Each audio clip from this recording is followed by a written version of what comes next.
Amin. Oke, sebelum kita melanjutkan perkuliahan kita, ada beberapa hal yang perlu saya sampaikan. Yang pertama, hasil rapat dosen telah menetapkan, sebenarnya tidak perlu ditetapkan itu karena itu sudah aturan ya, bahwa ruang kuliah kita sesuai dengan yang di atasnya itu. Kan sudah ada itu kan 4B, maka disinilah semua perkuliahan kelas 4B. Tidak ada lagi di bawah, di atas, di samping, semua perkuliahan kelas 4B di sini. Entah mata kuliah apapun. Jadi jangan pindah-pindah. Karena saya lihat tadi kan itu mondar mandir, ada yang turun ke bawah, ada naik ke atas. Kami lihat itu tidak sehat. Kakak-kakak tingkat, abang tingkat mendominasi di bawah. Adik-adik tingkatnya akhirnya mengalah naik ke atas.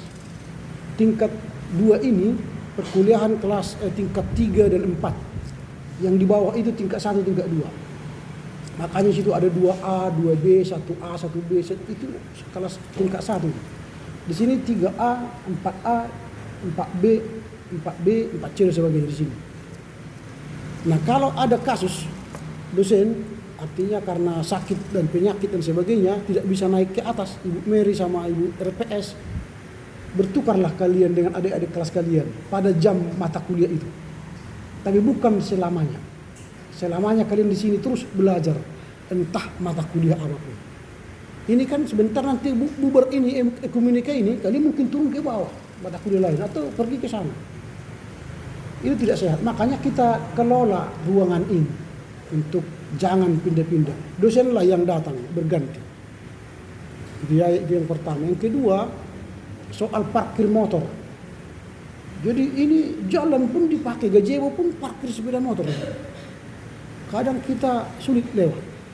Keputusan dosen, jangan ada mahasiswa yang parkir di sepanjang jalan atau di bahu yang bukan parkir. Parkirlah di tempat yang disediakan. Lalu atur kendaraanmu bagus. Jangan sembrono, semberau. Di situ kan semberau sekali. Di ruangan parkir yang ini. Kayak tidak punya mata dia ada tempat parkir di situ. Jadi kurang baik. Kalau udah penuh, jangan paksakan di situ kau. Cari yang lain. Di sana kan di depan masih ada parkiran. Nah kalau penuh yang di depan di sini, cari tempat yang tidak mengganggu jalan umum.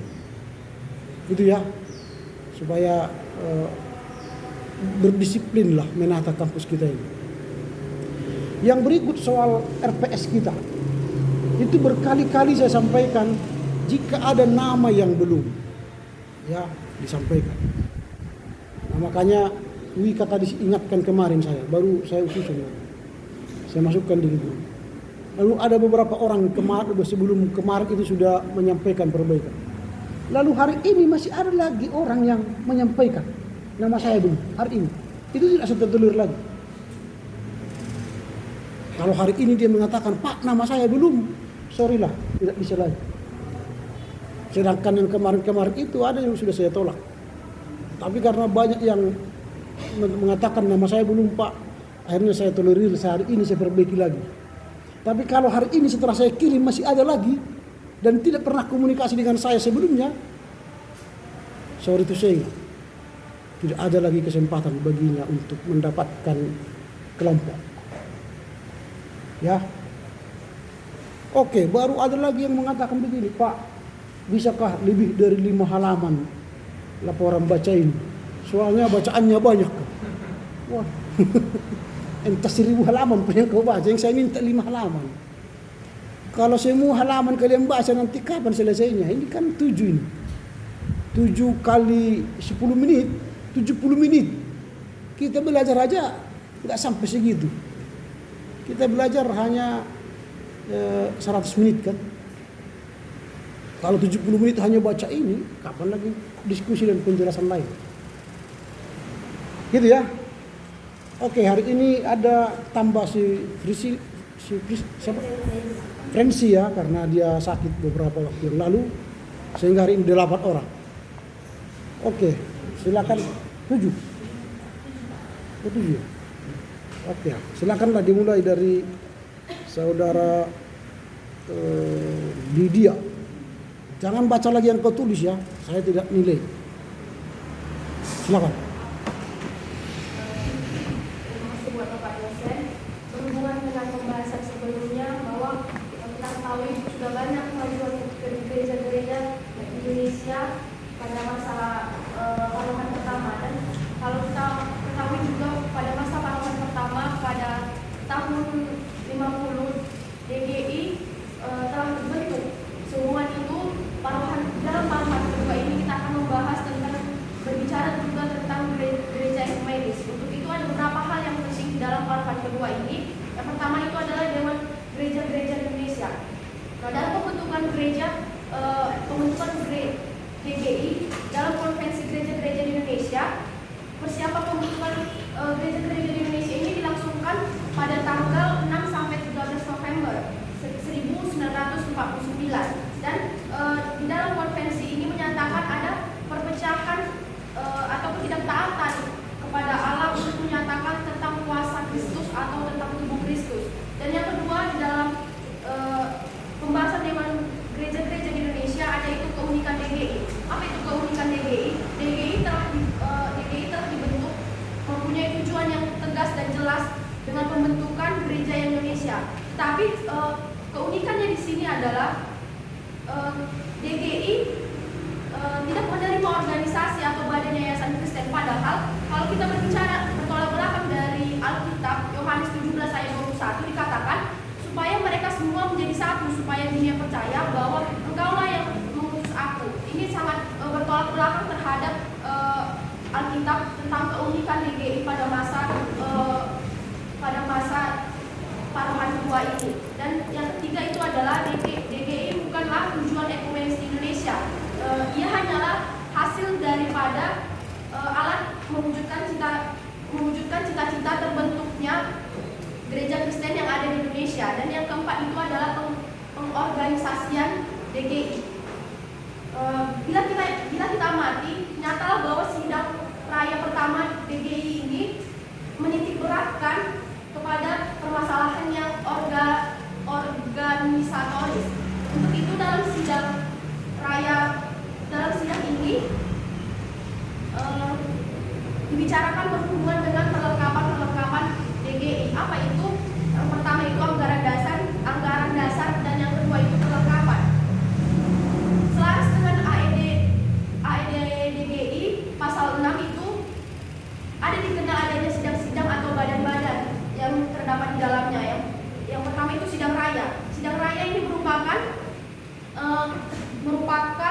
sidang utusan anggota DGI yang pada hakikatnya merupakan badan struktur dalam DGI yang mempunyai keputusan penting. Dan yang kedua itu badan pekerja. Badan pekerja ini mempunyai tugas dan sudah dipilih di sidang raya DGI. Tugas-tugas badan pekerja ini adalah menjalankan kepemimpinan DGI dan menjalankan tugas-tugas yang sudah diputuskan di dalam sidang raya DGI. Dan yang ketiga itu badan-badan lain. Di dalam badan-badan lain ini diangkat di sidang raya DGI dan mengemban tugas yang dipercayakan kepada mereka masing-masing. Dan yang keempat itu lambang DGI. Lambang DGI ini mempunyai arti kekuasaan, usaha dan kerja dan doa. Yang dimaksudkan usaha kerja dan doa ini adalah muatan iman dalam persekutuan dan pengharapan. Dan kita sampai pada sidang raya DGI. Sampai dengan tahun 1980 DGI telah melakukan 8 kali sidang raya. Yang pertama itu sidang raya yang pertama dilangsungkan di STT Jakarta pada tanggal 21 sampai 28 Mei tahun 1950, sehingga diumumkanlah sidang berdirinya DGI pada tanggal 25 Mei 1950. Dan yang kedua itu ada sidang raya kedua DGI yang diselenggarakan pada tanggal 20 sampai 30 Juli 1953, dilangsungkan di GPIB Paulus Jakarta dengan mengambil tema Yesus Kristus harapan dunia. Sidang ini kepada persoalan yang menyangkut menuju keesaan gereja. Sidang raya kedua ini cukup memperhatikan adanya perselisihan di antara gereja-gereja yang melatar belakangi kesukuan. Dan kita masuk pada sidang raya yang ketiga. Sidang raya yang ketiga ini dilangsungkan pada tanggal 8 sampai 7 Juli tahun 56 dan bertempat di STT Jakarta dengan tema keesaan dalam Kristus dan perpecahan kita sebagai gereja-gereja. Nah, dalam sidang ini memutuskan agar bagaimana melanjutkan keesaan gereja dan mengadakan dan menetapkan tanggal hari Okumene pada tanggal 25 Mei.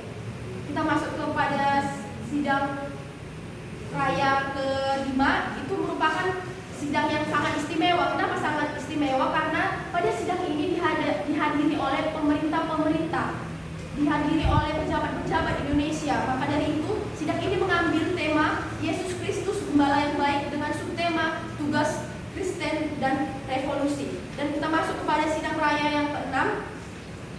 Sidang raya yang keenam ini diadakan di Makassar di Kompleks STT Jakarta pada tanggal 29 Oktober sampai 8 November tahun 1967.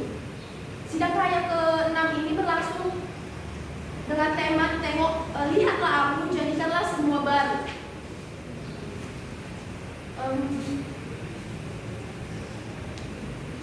Dengan subtema pembaharuan gereja sebagai masyarakat. Nah, Yang dimaksudkan dengan tema ini adalah bagaimana perkumpulan bangsa pada masa Orde Baru itu dengan adanya perubahan atau pembaruan dalam masyarakat negara Indonesia. Dan kita masuk pada sidang raya yang ketujuh dengan tema disuruh ke dalam dunia dengan subtema tugas kita dalam negara Pancasila. Dalam sidang raya yang ketujuh ini dilangsungkan di Universitas HKBP Nomensen Siantar pada tanggal 18 sampai 28 April.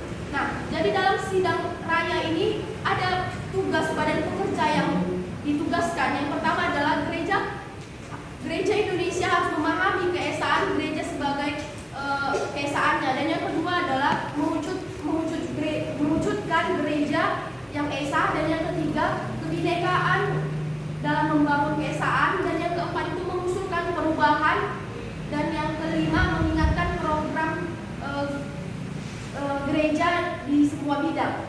Di sidang raya yang ke-8 ini semula direncanakan memang pada tahun 1975 mengambil tema Yesus, pembebasan dan persatuan dalam gereja masyarakat dunia. Tetapi dalam sidang raya ini adalah usaha untuk yang ditempuh dalam rangka pembentukan gereja Indonesia. Tetapi itu tidak ditetapkan, dan sidang raya ke-9 ini telah dilangsungkan di Tomohon tanggal 19 sampai 31 Juli tahun 1980 dengan mengambil tema Datanglah Kerajaanmu dengan subtema Roh Kudus memperbarui gereja menjadi saksi pergumulan bangsa. Jadi yang menjadi keputusan sidang raya ke-9 ini pada hakikatnya merupakan menentukan gereja Kristen yang esa di Indonesia. Nah, kita masuk ke dalam kerjasama pihak lain. Jadi ada beberapa kerjasama DGI terhadap pihak lain, yaitu ada banyak lembaga yang menjalin kerjasama, baik itu dalam negeri dan luar negeri. Itu seperti di luar negeri itu kita ketahui juga LWF, WCC. Kalau di badan negeri kalau kita ketahui itu ada juga GMKI. Kita masuk ke Dewan Gereja Wilayah. Dalam pembentukan gereja wilayah, Badan Pekerja DGI pada tanggal 24 Agustus tahun 1964, pembentukan DGW ditetapkan pada bulan Maret tahun 1965 sampai tahun 1956. Dan ada pun yang menjadi wadah ekumenis lain di sini adalah wadah ekumenis wilayah. Pada tahun 1946, Badan Ekumenis setelah terbentuknya DGI pada tahun 1950 yang pertama saya katakan tidak melakukan kegiatan lagi. Tetapi pada tahun 1960 terjadilah pembentukan Majelis Ekumenis Gereja Jawa. Kalau kita lihat dari sudut tata gereja, jelas bahwa Sinode Am yang disebut Gereja Kristen Indonesia adalah kesatuan dari Gereja Kristen Indonesia, dari ketiga Gereja Kristen Indonesia. Yang kedua itu wadah ekumenis nasional. DGI terdapat pula semacam dewan gereja yang bersifat nasional, yaitu Persekutuan Injil Indonesia dalam Pentakosta, PII, yang didirikan pada tahun 1971, dan pada tahun 1976 Dewan Gereja-Gereja di Pentakosta atau PII di dalam hal ini menjalin hubungan di pihak DGI. Kita masuk kepada wadah ekumenis internasional. Gereja-gereja anggota DGI menjalin hubungan kerjasama juga di dalam gereja lain atau di luar Indonesia. Ini yang dimaksudkan gereja-gereja ini menjalin hubungan agar dapat penghayatan yang kesan meluas yang bersifat internasional, bahwa kesan gereja tidak hanya perlu diusahakan di wilayah, tetapi juga perlu di negara luar dan juga dunia ini. Terima kasih. Saya kembali kepada Pak Dos. Oke, lanjut ke Melisa. Dalam mengupayakan keesaan mereka, jadi umat Kristen mengalami kesulitan serta tantangan dan rintangan dalam mengupayakan keesaan, dan seiring berjalannya waktu nampaklah mereka sudah dapat mengatasi kesulitan-kesulitan tersebut. Maka di dalam pembahasan kita kali ini dalam gerakan ekumenis parohan kedua abad ke-20 akan dibahas mengenai bagian-bagian tersebut. Seperti yang akan kita bahas adalah Dewan Gereja-Gereja di Indonesia, Dewan Gereja-Gereja di wilayah, dan wadah ekumenis lain. Yang akan kita bahas pertama adalah Dewan Gereja di Indonesia. Dalam Dewan Gereja Indonesia ini kita akan membahas mengenai pembentukan DGI. Jadi pembentukan DGI ini dibentuk Konferensi Gereja-Gereja di Indonesia yang sering pula disebut persiapan pembentukan Dewan Gereja-Gereja di Indonesia dibentuk pada tanggal 6 sampai 13 November 1949. Di balik pembentukan tersebut ada juga keunikan DGI, yaitu DGI hanya menerima keanggotaan yang sangat terbatas, terbatas hanya untuk gereja. Jadi sehingga tidak menerima dari organisasi, badan atau yayasan Kristen lainnya selaku anggotanya. Jadi hanya menerima keanggotaan hanya untuk gereja saja. Dan di balik keunikan tersebut juga kita akan membahas mengenai DGI bukanlah tujuan. Seperti itu, DGI bukanlah tujuan. Yang dimaksud di sini ialah bahwa di satu sisi DGI ini adalah hasil dari gerakan ekumenis di Indonesia, dan di sisi yang lain dia juga merupakan alat gerakan ekumenis yang sama. Setelah itu juga DGI bukan tujuan, maka ada juga pengorganisasian DGI. Di dalam pengorganisasian DGI ini ada anggaran dasar dan perlengkapan. Jadi di dalam anggaran dasar ini selaku sebuah organisasi DGI, maka dibuat juga anggaran dasarnya seperti itu. Anggaran dasar yang dirancang oleh panitia perajangan dan konferensi persiapan pembentukan DGI. Setelah itu di dalam membuat anggaran dasar, ia juga membuat perlengkapan. Seperti dalam perlengkapan ini juga ada 4 poin, yaitu sidang raya, badan pekerja lain, dan lambang DGI. Di dalam sidang raya ini maksudnya adalah sidang dari utusan-utusan anggota PGI. Setelah itu juga badan pekerja itu maksudnya memiliki fungsi untuk menjalankan keputusan sidang raya DGI tersebut. Setelah itu juga badan pekerja lain yang dibentuk sewaktu sidang raya dilangsungkan, untuk tujuannya untuk mengemban tugas yang dipercaya kepada mereka. Setelah itu juga lambang DGI. Lambang DGI ini yang menandakan keesaan, menandakan kekuasaan dalam usaha kerja dan doa seperti itu.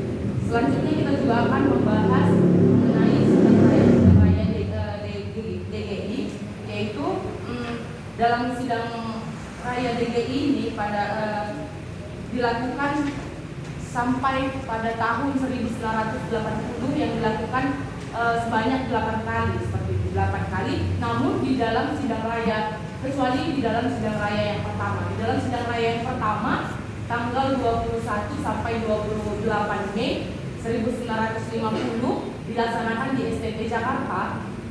Di dalam sidang raya pertama itu hanya membahas mengenai permasalahan dalam pendirian DGI.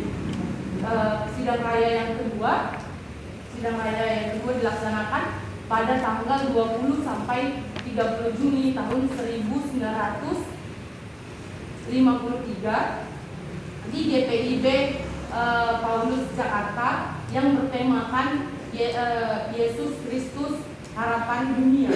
Yang ketiga dilaksanakan pada tanggal 8 sampai 17 Juli tahun 1956 di STT Jakarta, yang bertemakan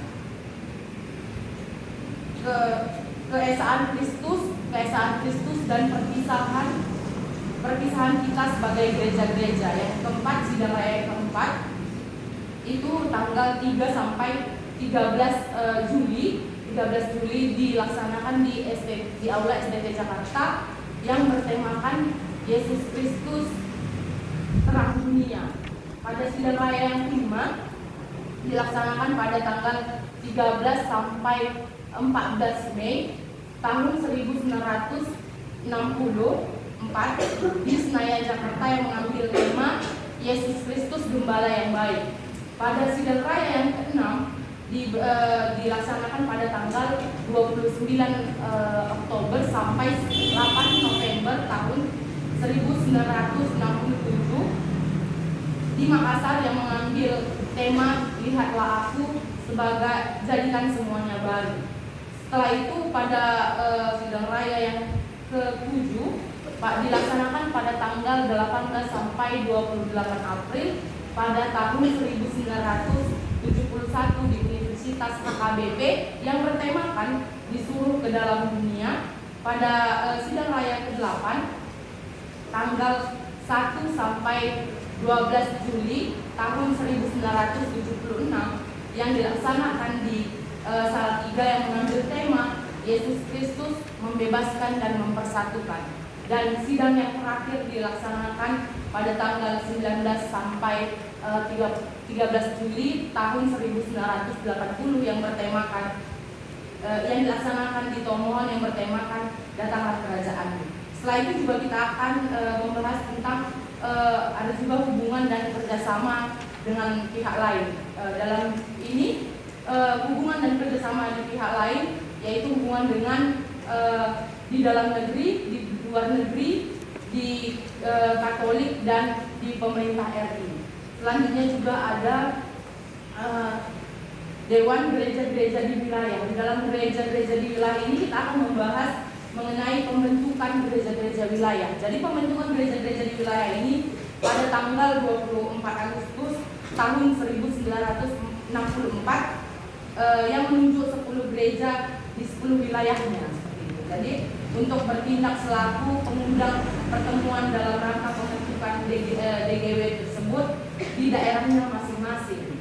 Jadi dalam pembentukan ini juga ada hakikat. Hakikatnya ialah menghilangkan drastis yang ada pada keberadaan dan kegiatan DGW tersebut. Maksudnya dalam hakikat ini ialah bahwa DGW pada hakikatnya adalah merupakan alat dari gereja-gereja wilayah dan sekaligus menjadi penanggung jawab penuh daripadanya seperti itu. Dan di dalam hakikat ini juga terdapat kita juga akan membahas mengenai kegiatan Dewan Gereja wilayah tersebut. Jadi kegiatannya adalah seperti yang telah dinyatakan di dalam kegiatan-kegiatan DGW yang ada di dalam kurun waktu tahun 1964 sampai 1971.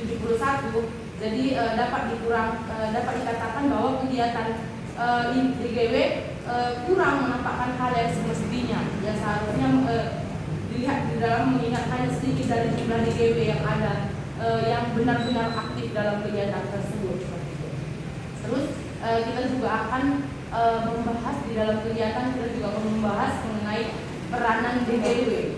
Peranan DGW dalam usaha ekumenis ini jadi peranannya adalah perlu disinggung mengenai hubungan DGW dengan gereja-gereja yang belum menjadi anggota DGI. Jadi harus diakui bahwa kebanyakan DGW telah mempunyai hubungan dengan gereja-gereja yang belum menjadi anggota DGI. Setelah itu kita juga akan membahas wadah ekumenis lain. Yang kita bahas adalah 3 topik, yaitu wadah ekumenis wilayah, wadah ekumenis nasional, dan wadah ekumenis internasional. Dalam wadah ekumenis wilayah ini, wadah ekumenis ini terbentuk pada tahun 1950. Jadi di dalam sini tidak banyak melakukan kegiatan yang lain lagi. Memang pada tahun 1953 memusatkan perhatiannya kepada pembentukan satu gereja yang berbahasa Jawa. Setelah itu wadah ekumenis nasional. Jadi dalam ini dibicarakan mengenai pembentukan gereja Protestan atau AUM. Jadi di Indonesia pada tahun 1835 gereja ini sebenarnya dilanjutkan dalam Gereja Protestan Indonesia atau GPI yang sekarang ini. Yang terakhir kita juga akan membahas Wadah Ekumenis Internasional. Wadah Ekumenis Internasional ini dikemukakan bahwa DGI telah banyak menjalin hubungan dan kerjasama dengan badan-badan atau dewan-dewan internasional. Hubungan dan kerjasama tersebut dimaksudkan agar di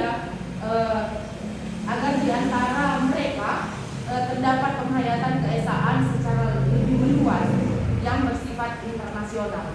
Sekian dari penjelasan saya. Oke, lanjut kepada Melda.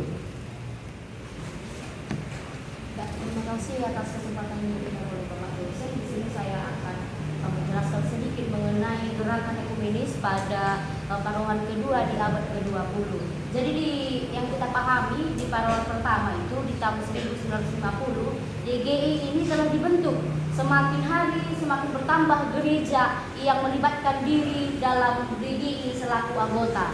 Jadi pembentukan DGI dimulai dari tanggal 6 sampai tanggal 13 November tahun 1949, di mana konferensi ini mewujudkan pengakuan di Jakarta di STT, tepatnya di tanggal 21 sampai 28 Mei diselenggarakannya konferensi pembukaan DGI. Jadi tanggal 25 Mei tahun 1950 pada hari Pentakosta menyatakan berdirinya DGI. Lalu keunikan DGI yang dapat kita lihat di sini ialah mempunyai tujuan yang tegas dan jelas. Jadi pembentukan DGI yang esa di Indonesia. Terus itu kita akan membahas mengenai DGI bukanlah tujuan. Jadi yang dimaksud di sini adalah di mana DGI ini hanyalah hasil dan sekaligus alat untuk mewujudkan cita-cita terbentuknya gereja Kristen yang esa di Indonesia. Baru yang keempat adalah pengorganisasian DGI, di mana sudah disahkannya anggaran dasar, anggaran yang di mana dirancang panitia perancang dan disahkannya di mana konferensi pembentukan DGI. Baru diterima dan disahkannya AFT untuk alat operasional DGI. Lambang DGI adalah sebuah kapal bersalib yang tengah belayar di seluruh perairan dunia dan muatan iman, persekutuan dan pengharapan. Baru kita akan membahas mengenai sidang-sidang raya DGI. Ada 8 kali melakukan sidang. Jadi pengambilan tema di setiap sidang-sidangnya dihubungkan dengan konteks pergumulan di gereja-gereja dan masyarakat Indonesia serta di dunia. Jadi sidang raya pertama itu diadakan di STT Jakarta di tanggal 21 sampai 28 Mei tahun 1990, di mana membahas mengenai masalah pendirian DGI. Lalu yang sidang raya kedua di tanggal 20 sampai 30 Juni tahun 1953, di mana diadakan di Jemaat GPIB Paulus di Jakarta dengan tema Yesus Kristus Harapan Dunia, di mana perhatian sidang ini adalah perselisihan antara HKBP dengan HKI dan persoalan keesaan gereja. Lalu di sidang raya ketiga dapat kita pahami di sini diselenggarakan pada tanggal 8 sampai tanggal 17 Juli di tahun 1956, diadakan di STT Jakarta dengan tema keesaan di dalam Kristus dan perpecahan kita sebagai gereja-gereja. Yang dimana di sini juga diputuskan hari Ekumene ditetapkan di tanggal 25 Mei. Lalu di sidang raya keempat diadakan di Jakarta di Aula di tanggal 3 sampai tanggal 13 Juli tahun 1960 dengan tema Yesus Kristus Terang Dunia. Lalu sidang raya yang kelima di sini adalah sidang raya yang istimewa. Mengapa dikatakan istimewa? Karena sidang ini diperhatikan oleh pemerintah dan pemerintah memfasilitasi sidang raya kelima ini. Jadi dari tanggal 3 sampai tanggal 14 Mei tahun 1964, tepatnya di Senayan di Jakarta dengan tema Yesus Kristus Gembala yang Baik dengan subtema tugas Kristus dalam revolusi.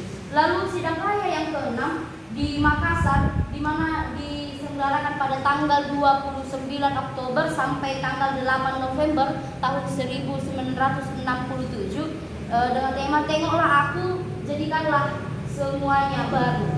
Lalu sidang raya yang ke-7 di mana di sini dengan tema disuruh ke dalam dunia dengan subtema tugas kita dalam negara Pancasila yang membangun, di mana diadakan di Universitas HKBP Nomesen di Pemantang Siantar mulai dari tanggal 18 sampai tanggal 28 April tahun 1971.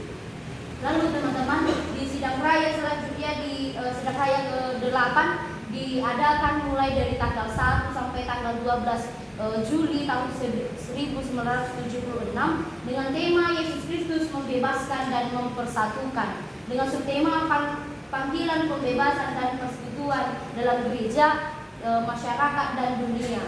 Dalam sidang yang terakhir di mana diselenggarakan di Tomohon di tanggal 19 sampai 31 Juli tahun 1980 dengan tema Datanglah Kerajaanmu dengan subtema Roh Kudus memperbaharui gereja menjadi saksi dalam kebenaran gereja. Lalu kita akan membahas mengenai hubungan dan kerjasama dengan pihak lain, di mana di badan di dalam negeri diantaranya LAI, baru badan di luar negeri adalah yaitu WCC dan LWF. Jadi di gereja Katolik melalui DGD dan gereja Katolik baru dengan pemerintahan Republik Indonesia. Baru dewan-dewan gereja-gereja di wilayah pembentukannya itu adalah pembentukan di GW di tanggal 24 Agustus tahun 1964 menunjukkan 10 gereja wilayah dalam daerah masing-masing. Baru hakikat dan wujud DGW adalah wadah dari gereja-gereja di wilayah tertentu yang mengemban tugas memajukan gereja-gereja dalam rangka keesaan melalui DGI. Lalu kegiatan ini dapat dikatakan sangat kurang dan sangat kurang menampakkan. Hanya sedikit dari jumlah DGW ini yang benar-benar aktif. Baru peran DGW belum menjadi anggota DGI. Selanjutnya kita masuk ke wadah ekumenis. Ada 3. Yang pertama adalah wadah ekumenis wilayah, wadah ekumenis nasional, dan wadah ekumenis internasional. Di mana wadah ekumenis internasional ini menjalin hubungan dan kerjasama dengan badan-badan internasional. Mungkin hanya itu yang dapat saya sampaikan. Saya kembali kepada Bapak Desto. Oke, lanjut ke Novayanti Simbolog.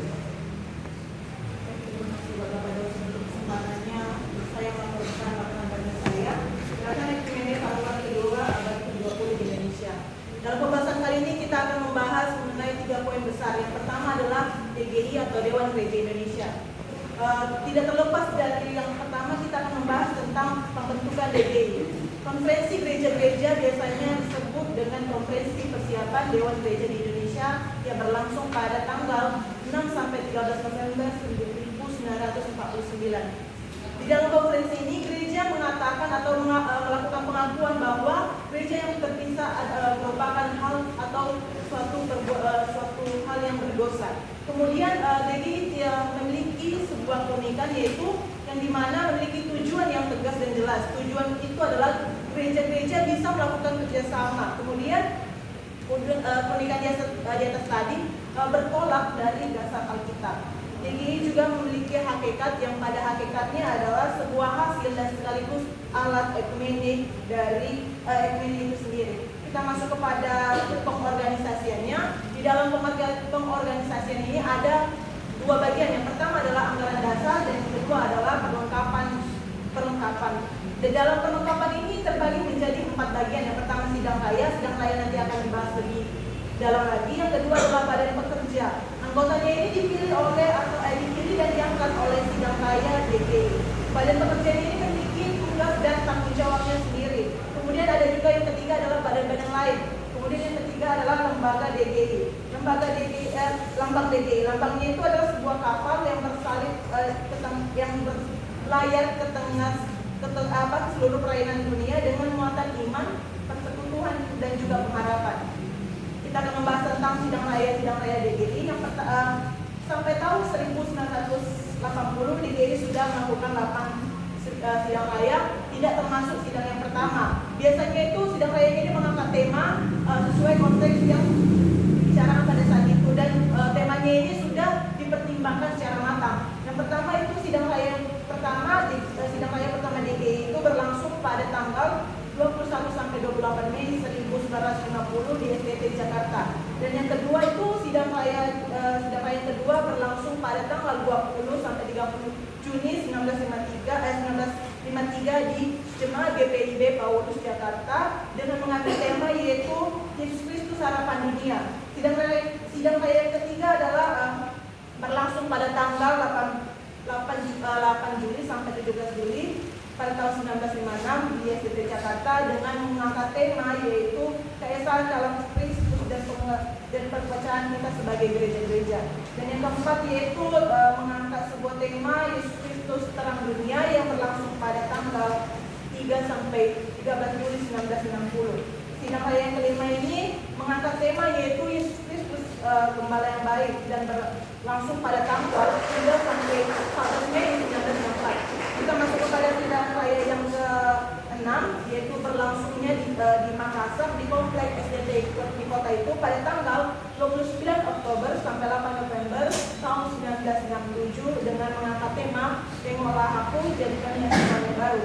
Sidang raya ke-7 DGI adalah berlangsung di HKBP Nomense dengan mengangkat sebuah tema yaitu di seluruh kedalaman dunia pada tanggal 18 sampai 28 April 1971.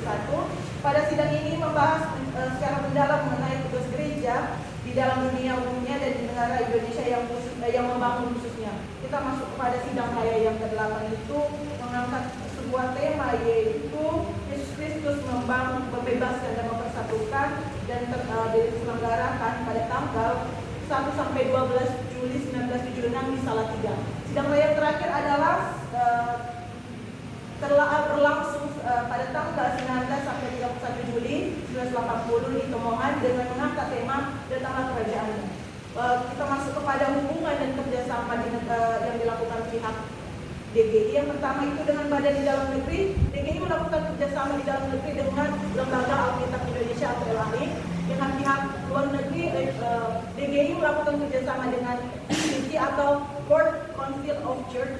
Dan yang ketiga, DGI melakukan kerjasama dengan Gereja Katolik. Dan yang keempat, DGI melakukan kerjasama dengan pemerintah Republik Indonesia. Kita masuk kepada pembahasan poin yang kedua yaitu Dewan Gereja-Gereja Wilayah. Pembentukan Dewan Gereja Wilayah tanggal 24 Agustus ini menunjuk 10 gereja di 10 wilayah selaku pemuda pertemuan dalam rangka pembentukan Dewan Gereja-Gereja Wilayah. Kemudian DGI juga memiliki hakikat dan wujud. Hakikatnya itu merupakan alat dari gereja-gereja di wilayah dan sekaligus menjadi tanggung jawab penuh daripadanya. Kemudian kita masuk kepada kegiatan DGW. DGW juga melakukan beberapa kegiatan, tapi kurang nampak kan sesuai yang dibicarakan di sidang raya. Kemudian kita masuk kepada peranan dan peranan DGW dalam usaha ekumenis itu perlu di sini berbicara mengenai hubungan DGW dengan gereja-gereja lain yang belum masuk ke dalam organisasi atau suatu organisasi DGW atau Dewan Gereja Indonesia. Kita masuk kepada poin pembahasan yang ketiga yaitu wadah ekumenis lain. Ada terbagi menjadi 3 yaitu wadah ekumenis wilayah, wadah ekumenis nasional dan internasional. Di dalam wadah ekumenis internasional ini gereja atau DGI melakukan hubungan dengan badan-badan dissenting atau dengan badan gereja-gereja yang ada di luar negeri. Mungkin itu saja yang bisa saya katakan. Terima kasih. Oke, lanjut ke kita. Baik, sebelumnya terima kasih kepada Bapak Dosen telah memberikan kesempatan untuk bisa memaparkan kembali tentang laporan bacaan kami. Mungkin berbeda dari teman-teman yang lain, di sini kami akan menjelaskan secara keseluruhan. Artinya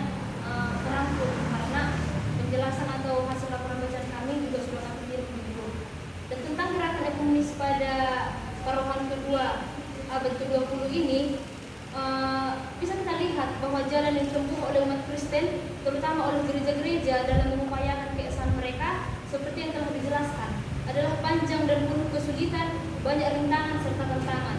Dan kenyataan sedemikian sebenarnya dapat dimengerti oleh karena banyak faktor yang ikut berperan di dalamnya, baik yang berasal dari dalam maupun dari luar diri mereka. Nah, faktor yang berasal dari dalam umat Kristen itu, terutama gereja-gereja, antara lain adalah terpisahnya gereja-gereja karena latar belakang sejarahnya dan juga geografisnya, dan juga bertumbuh dalam kaitannya dengan kehidupan antar gereja-gereja itu masing-masing dan sekaligus dengan kehidupan ekumenis Indonesia. Di samping itu, baik dalam kegiatan dengan DGI maupun tidak, banyak gereja yang meningkatkan penghayatan tentang keesaannya dengan gereja-gereja lain di dunia. Dan patut kita catat bahwa kemudian di antara gereja-gereja Protestan dan Katolik terjalin hubungan dan kerjasama, terutama melalui DGI dan juga MAWI. Karena itu, di sini kita hanya akan membicarakan beberapa hal penting saja, selaras dengan poin yang ada dalam kaitannya dengan seluruh pembicaraan gerakan ekumenis di Indonesia. Nah, dalam kaitannya dengan yang disebut terakhir, pentingnya konferensi tersebut nampak dengan jelas dalam kenyataan bahwa gereja-gereja yang hadir dalam konferensi itu menyatakan pengakuan mereka bahwa perpisahan dan perpecahan antara gereja-gereja adalah dosa. Sebab adanya perpisahan dan perpecahan itu berarti ketidaktaatan kepada kehendak Allah untuk menyatakan keesaan gereja selaku tubuh Kristus. Nah, dalam rangka itu memang dituntut tanggung jawab dari gereja-gereja di Indonesia, terutama sekali gereja-gereja pembentuknya. Sebab DGI selaku tempat permusyawaratan dan usaha bersama dari gereja-gereja di Indonesia menuju keesaan gereja di Indonesia haruslah dimanfaatkan dengan sebaik-baiknya untuk mencapai tujuan itu, yaitu keesaan gereja. Nah, untuk mencapai tujuan itulah gereja-gereja di Indonesia dalam wadah DGI dapat melakukan musyawarah dan usaha bersama dan juga kerjasama. Dan di dalam musyawarah dan kerjasama inilah maka tersimpan nilai rohani yang besar yang dapat memampukan gereja-gereja khususnya umat Kristen pada umumnya untuk menghadapi berbagai krisis di dalam kehidupannya. Sebab di dalamnya, yaitu di dalam DGI, mereka dapat memusatkan segala tenaga dan kekuatan, yaitu menggali seluruh potensi yang ada padanya untuk hidup dan kerjasama yang teratur dan kokoh. Nah, maksudnya di sini ialah bahwa di satu sisi DGI adalah hasil gerakan ekumenis Indonesia, dan di sisi yang lain ia juga merupakan alat gerakan ekumenis yang sama. Nah, dengan demikian jelaslah dapat diperhatikan bahwa DGI itu bukanlah tujuan gerakan ekumenis Indonesia. Berkenaan dengan itu dapat dimengerti bahwa bila yang paling banyak dibicarakan adalah hal-hal yang berhubungan dengan perlengkapan DGI. Karena itu badan inilah yang antara lain yang mempunyai hak untuk memberikan keputusan-keputusan yang prinsipal. Misalnya hak untuk menetapkan dan mengangkat badan pekerja, melakukan perubahan dan penambahan anggaran dasar, perubahan pembubaran DGI dan lain-lainnya. Nah, dalam kaitannya dengan kehidupan dan kegiatan gereja-gereja dalam suatu suasana ekumenis, sidang mempermasalahkan beberapa pokok persoalan seperti yang kita seperti yang sudah dijelaskan oleh teman-teman yang lain juga, ada 8 sidang setelah terbentuknya DGI itu. Dan berkenaan dengan keesaan gereja khususnya, terutama berkenaan dengan gagasan pembentukan sinode ekumene, sidang belum dapat mengambil keputusan sehingga masalahnya masih akan tetap dibicarakan dalam sidang raya berikutnya. Nah, di samping hal-hal yang telah dikemukakan, kiranya perlu diketengahkan beberapa kenyataan yang penting berkenaan dengan hubungan gereja dan masyarakat, serta gereja dengan pemerintah. Nah, bertolak dari kenyataan serupa itu, dari pemikiran agar dalam gereja yang berdasarkan Pancasila, hubungan dan kerjasama antar warga negara yang menganut agama dan kepercayaan itu dapat terus terpelihara dan ditingkatkan atas dasar hak, kewajiban, dan tanggung jawab yang sama bagi semua warga negara itu. Maka gereja-gereja dan DGI terlibat dalam kesibukan tertentu.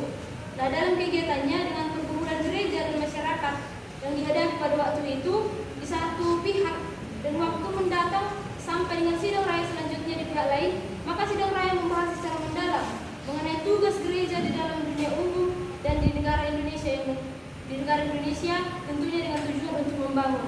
Nah, di dalam hubungannya dengan hal itu tentunya tentang sidang raya, dengan demikian gereja-gereja menyadari bahwa tugasnya di dunia ialah menegakkan keselamatan, melakukan pembaharuan kemanusiaan, menegakkan keadilan di tengah masyarakat dan lain-lainnya. Atau bisa dikatakan untuk menegakkan keselamatan manusia secara utuh, rohani dan jasmani, pribadi dan persekutuan. Nah, gereja-gereja di Indonesia makin memahami keesaan gereja dalam keberbagaian dan bukan keesaan yang seragam. Nah, di samping itu, kesaksian dan pelayanan dilakukan oleh DGI dan atau oleh perangkatnya makin digiatkan dan berkembang. Hal ini disebabkan antara lain oleh dua hal yang menonjol, yaitu yang pertama, usaha-usaha di bidang pelayanan dan pembangunan yang dilakukan oleh perangkat DGI yang melibatkan gereja-gereja dalam kerjasama mereka yang dengan mereka memupuk keesaan itu. Dan kemudian yang kedua, kerjasama dan koordinasi di dalam usaha tersebut semakin nampak sebagai akibat dari adanya penekanan kepada keesaan dan orientasi. Mungkin ini yang dapat saya jelaskan kembali, Pak. Terima kasih. Oke, ada Ranto. Ya, terima kasih kepada Bapak dosen. Ya, di sini saya akan menjelaskan mengenai gerakan ekumenis pada Paruan kedua abad ke-20. Yang pertama itu mengenai Dewan Gereja-Gereja Indonesia. Nah, cikal bakal pembentukan daripada Dewan Gereja-Gereja Indonesia ini bermula pada Konferensi Gereja-Gereja Indonesia yang berlangsung pada 6 sampai 13 November 1949. Nah, di mana dalam konferensi ini mulai menunjukkan perubahan-perubahan dalam perkembangan keesaan gereja, di mana gereja-gereja yang hadir pada konferensi tersebut menyatakan bahwa perpisahan dan perpecahan antar gereja-gereja adalah dosa, sebab dengan adanya perpisahan dan perpecahan itu berarti tidak taat kepada kehendak Allah untuk menyatakan keesaan gereja selaku tubuh Kristus. Sehingga untuk mewujudkan pengakuan tersebut pada 21 sampai 28 Mei 1950 diadakanlah konferensi pembentukan DGI bertempat di Istiqlal Jakarta. Kemudian pada tanggal 25 Mei 1950 dinyatakanlah berdirinya DGI. Kemudian DGI yang berhasil dibentuk ini memiliki keunikannya sendiri karena tujuan daripada DGI adalah pembentukan gereja esa di Indonesia, sehingga sistem keanggotaan dalam DGI hanya terbatas pada gereja, tidak menerima organisasi, badan atau yayasan Kristen sebagai anggota. Sebagai sebuah organisasi, DGI memiliki sistem organisasi sendiri, yaitu alat dan kelengkapannya. Alat pengorganisasian DGI adalah anggaran dasar dan anggaran rumah tangga, dan perlengkapan organisasi adalah sidang raya, badan pekerja, badan-badan lain, kemudian lambang yang dipakai oleh DGI. Kita masuk kepada sidang-sidang raya DGI. Yang pertama itu adalah sidang pembentukan DGI yang sudah dijelaskan di awal tadi. Kemudian pada sidang yang kedua dilaksanakan pada 20 sampai 30 Juni 1953 yang bertempat di GPIB Paulus Jakarta, di mana sidang ini mengusung tema Yesus Kristus Harapan Dunia. Sidang ini berpusat kepada persoalan-persoalan yang menyangkut upaya menuju keesaan gereja, tanggung jawab gereja kepada masyarakat, kemudian pergumulan dan tantangan gereja. Kemudian sidang ini berlanjut kepada sidang raya yang ketiga, di mana menjelang sidang raya yang ketiga ada banyak permasalahan yang terjadi kepada keesaan gereja, khususnya terhadap perselisihan antar gereja, juga ada perhatian yang lebih serius terhadap masalah kehidupan bernegara. Sehingga pada sidang raya yang ketiga yang dilaksanakan pada 8 sampai 17 Juli ini tahun 1956 mengangkat tema keesaan dalam Kristus dan perpecahan kita sebagai gereja-gereja, yang dimana sidang ini memutuskan bahwa percakapan antar gereja agar terus dilanjutkan sehingga tujuan untuk keesaan gereja dapat tercapai. Kemudian selanjutnya pada sidang raya yang keempat ini dilaksanakan di Aula SMA PSKD Jakarta pada tanggal 3 sampai 13 Juni 1960 dengan mengusung tema Yesus Kristus Terang Dunia, yang dimana atas perpecahan-perpecahan tersebut Tuan Sultan Gunung Mulia menyatakan bahwa sekalipun sudah 10 tahun DGI berdiri, tapi DGI masih tetap perlu untuk mendidik gereja untuk menghilangkan salah paham, keraguan-keraguan dan pendapat yang tidak jelas mengenai amanat keesaan. Tetapi gereja harus terus maju menuju keesaan yang telah digariskan dan disetujui bersama dalam pertemuan DGI. Kemudian ke sidang raya yang kelima DGI ini dilaksanakan di Ganevo Conference Hall Senayan Jakarta dengan tema Yesus Kristus Gembala yang Baik, dilaksanakan pada 3 sampai 14 Mei 1964. sidang ini menjadi sidang yang sangat istimewa karena dihadiri oleh pemerintah, serta pemerintah juga memberi fasilitas kepada kepada DGI untuk melaksanakan sidang itu. Dan juga pada sidang ini, sidang raya yang kelima ini, Katolik melalui Mawinya hadir dalam sidang ini.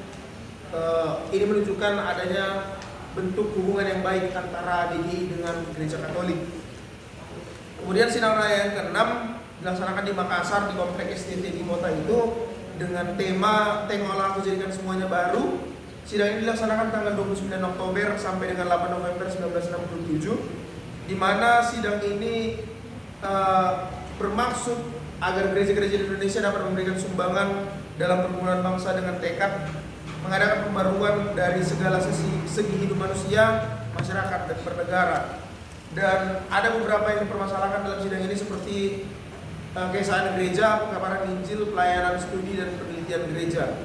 Kemudian sidang raya yang ke-7 berlangsung di Pematang Siantar tanggal 18 sampai 24 April 1971 dengan tema "Disuruh ke dalam dunia", yang dimana sidang ini secara mendalam membahas mengenai tugas gereja dalam dunia umumnya dan Indonesia pada khususnya, sehingga gereja harus menyadari tugasnya yaitu menegakkan keselamatan, melakukan pembaruan kemanusiaan, menegakkan keadilan. Kemudian sidang raya yang ke-8 ini berlangsung di Salatiga pada tanggal 1 sampai 12 Juli 1976 dengan tema Yesus Kristus yang membebaskan dan mempersatukan, yang dimana ini berbicara mengenai peranan DGW yang kurang signifikan pada masing-masing wilayahnya. Kemudian pada sidang raya yang ke-8 ini juga disetujui mengenai perubahan AD DGI, yang dimana penyelarasan anggaran dasar dengan kebutuhan perkembangan kehidupan DGI. Sidang raya yang ke-9 dilaksanakan di Tomohon 19 sampai 31 Juli 1980 dengan tema "Datanglah Kerajaanmu", yang dimana dalam sidang ini dibahas mengenai tantangan-tantangan dan kemungkinan-kemungkinan dalam hidup manusia, masyarakat, bangsa, negara, dan gereja. Yang dimana sidang ini menyadari juga bahwa antar gereja yang menjadi anggota DGI belum menyadari, belum memiliki satu pemahaman yang sama mengenai rumus tujuan DGI. Dan untuk menjawab permasalahan itu, maka gereja-gereja anggota DGI diharapkan dapat memiliki penghayatan untuk menerima satu pengakuan percaya, satu dasar tata gereja, merayakan perjamuan kudus bersama, dan lain-lain. Kemudian DGI memiliki kerjasama dalam negeri seperti LAI, MPPK, GMKI, kemudian luar negeri seperti WCC, CCA, LWF, dan juga dengan Gereja Katolik, yang dimana ini dimulai pada sidang raya yang ke-5 tahun 1994. Kemudian hubungan ini terus berkembang dan konstruktif. Kemudian ada Dewan Gereja-Gereja Wilayah yang dibentuk pada 24 Agustus 1994 pada sidang raya yang ke-5, yang dimana DGI menunjuk gereja dalam 10 wilayah untuk membentuk Dewan Gereja Wilayah.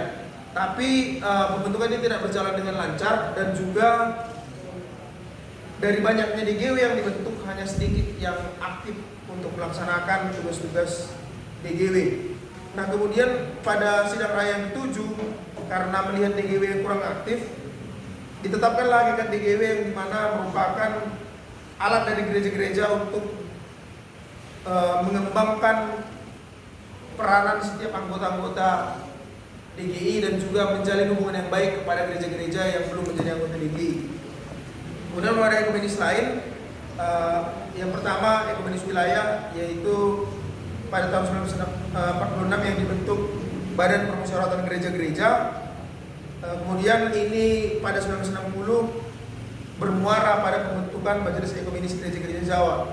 Kemudian 1998 ada juga yang namanya Dewan Gereja-Gereja Kristen Tionghoa Indonesia, yang dimana pada 1954 Dewan ini menjelma menjadi Badan Permusyawaratan Persatuan Gerejani atau BPPG. Kemudian selanjutnya BPPG ini kemudian berubah lagi menjadi Gereja Kristen Indonesia beberapa tahun setelahnya. Kemudian pada tahun 1962 dibentuklah yang namanya Sinode GKI. Kemudian pada Ekumenis Nasional ada juga selain DGI semacam Dewan Gereja yang bersifat nasional seperti Persekutuan Injil Indonesia yang didirikan pada 1971, yang dimana ini adalah berisi persekutuan dari gereja-gereja, orang-orang, badan-badan yang berpaham Injili. Kemudian yang kedua ada DPI atau Dewan Pentakosta Indonesia yang berdiri pada tahun 1979. Dewan ini merupakan dewan gereja-gereja yang berpaham Pentakosta.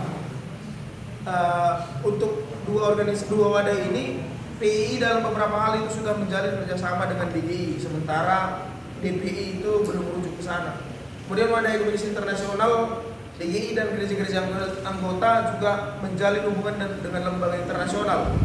Contohnya yang berpaham Presbyterian dan Kongregasional melibatkan diri di dalam WARC, kemudian yang Lutheran terlibat di dalam LWF, juga menjadi anggota dalam wadah ekumenis internasional seperti CCA dan WCC. Demikian, Pak. Oke, lanjut ke saudara Fransi.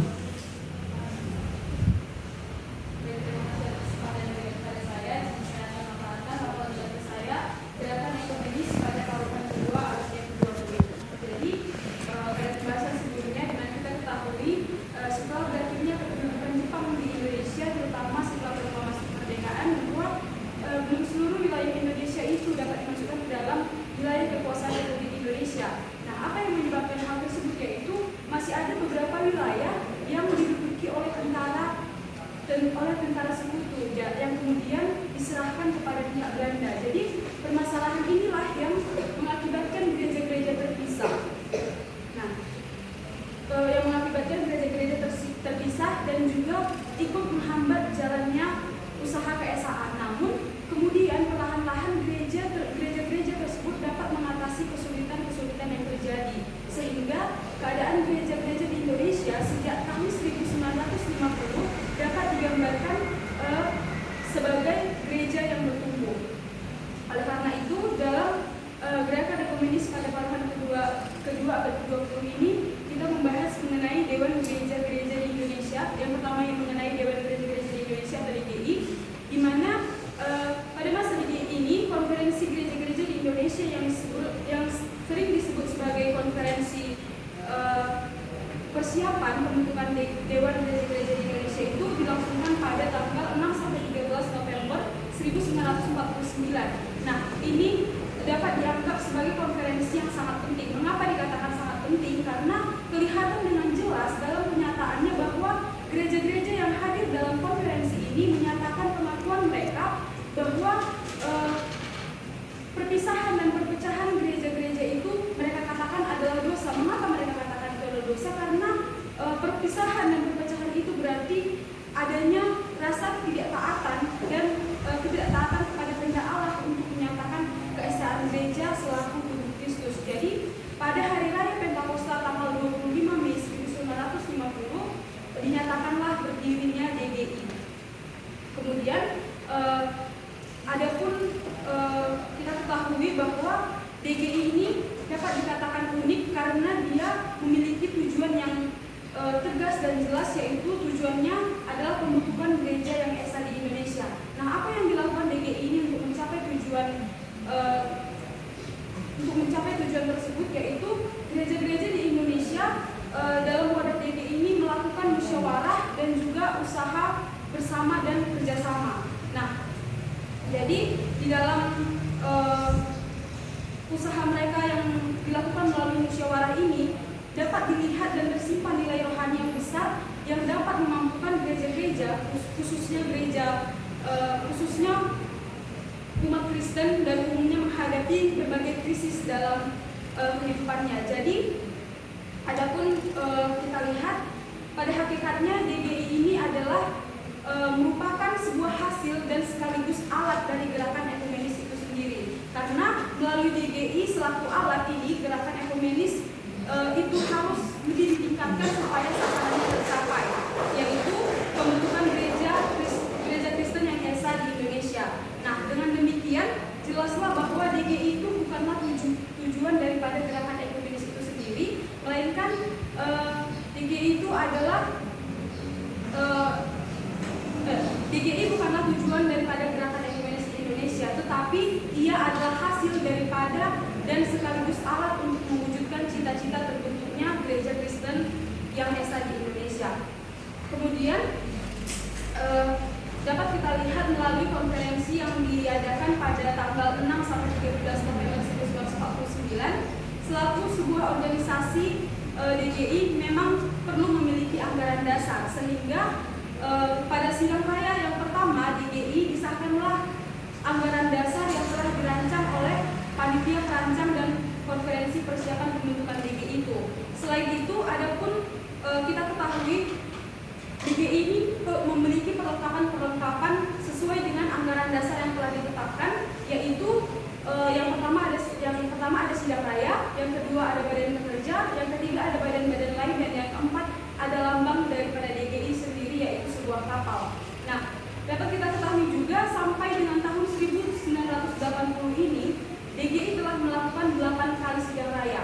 Nah, dalam 8 kali sidang raya ini sebenarnya DGI melakukan sidang raya itu sebanyak 9 kali, tetapi sidang raya yang pertama itu tidak memiliki tema, dipisahkan karena yang sidang raya yang pertama itu tidak memiliki tema, karena di dalamnya sidang raya pertama itu membahas mengenai persoalan-persoalan perkembangan keesaan gereja, tetapi ke-8 sidang yang lainnya itu memiliki tema yang berbeda-beda, dan biasanya juga pengambilan suatu tema itu mereka hubungkan dengan konteks pergumulan gereja-gereja dan masyarakat di Indonesia sendiri dan di dunia. Kemudian selaku badan ekumenis di DGI, DGI mempunyai hubungan dan kerjasama dengan badan-badan lain, baik yang dari dalam maupun dari luar negeri. Jadi badan-badan ekumenis yang dimaksud di sini badan-badan ekumenis, badan-badan gereja, dan badan-badan pelayanan dan lain sebagainya. Jadi beberapa tahun berselang, DGI juga mempunyai hubungan dengan kerjasama dengan gereja Katolik di Indonesia seperti DGI dan Lawi. Terutama sejak tahun 1965, hubungan dan kerjasama yang ada semakin bertambah dan meningkat. Kemudian yang kedua, Dewan Gereja-Gereja Wilayah. Jadi sejak terbentuknya DGI dalam kurun waktu 15 tahun, yaitu tahun 1950 sampai 1964 ini, masing-masing wilayah yang beroperasi tidak terdapat perkembangan ekumenisnya, belum terlihat perkembangan ekumenisnya. Mengapa hal tersebut terjadi? Yaitu karena adanya beberapa hal, yaitu yang pertama, perhatian gereja-gereja anggota DGI ini dalam hubungannya dengan keesaan lebih diletakkan pada upaya-upaya yang dilakukan pada lingkup nasional saja melalui wadah DGI tersebut. Dan selain itu, perkembangan politik, ekonomi, dan lain sebagainya ini bersifat nasional, seolah menuntut lebih peran daripada DGI sendiri. Jadi setelah tahun 1964 kembali dirasakan bahwa DGI untuk membantu gereja-gereja menuju keesaannya dapat diperkuat oleh adanya Dewan Gereja-Gereja Wilayah atau DGW yang ada di Nusantara. Nah, namun pembentukan DGW itu tidak berjalan dengan lancar. Padahal saat itu batas waktu yang diberikan dalam pembentukan DGW ini harusnya pada bulan Maret tahun 1965, tetapi sampai pada akhir tahun 1965 pembentukan DGW ini masih berlangsung selama 6 bulan. Jadi DGW adalah cabang daripada DGI sendiri. Nah, apa tujuan daripada dibentuknya DGW ini? Yaitu yang pertama, menyelenggarakan musyawarah untuk gereja-gereja. Yang kedua, membantu gereja-gereja untuk melaksanakan usaha yang direncanakan. Yang ketiga, menciptakan kemungkinan bagi gereja-gereja sewilayah untuk melakukan usaha bersama dan melaksanakan misi gereja masing-masing. Dan yang terakhir, membantu badan pekerja lengkap dan badan pekerja harian DGI dalam menjalankan keputusan-keputusan yang diambil dalam sidang raya yang sudah terlaksana. Jadi dalam kurun waktu 1964 sampai 1971, DGW ini terlihat masih kurang menampakkan hal yang semestinya ia kerjakan. Bahkan sampai pada akhir tahun 1971, DGW melaksanakan kegiatannya dengan aktif. Artinya sebelumnya DGW ini tidak terlihat melaksanakan kegiatan-kegiatan seperti tujuan yang sudah ditentukan, tetapi pada akhir tahun 1971 ini DGW melaksanakan kegiatannya dengan aktif meskipun masih jauh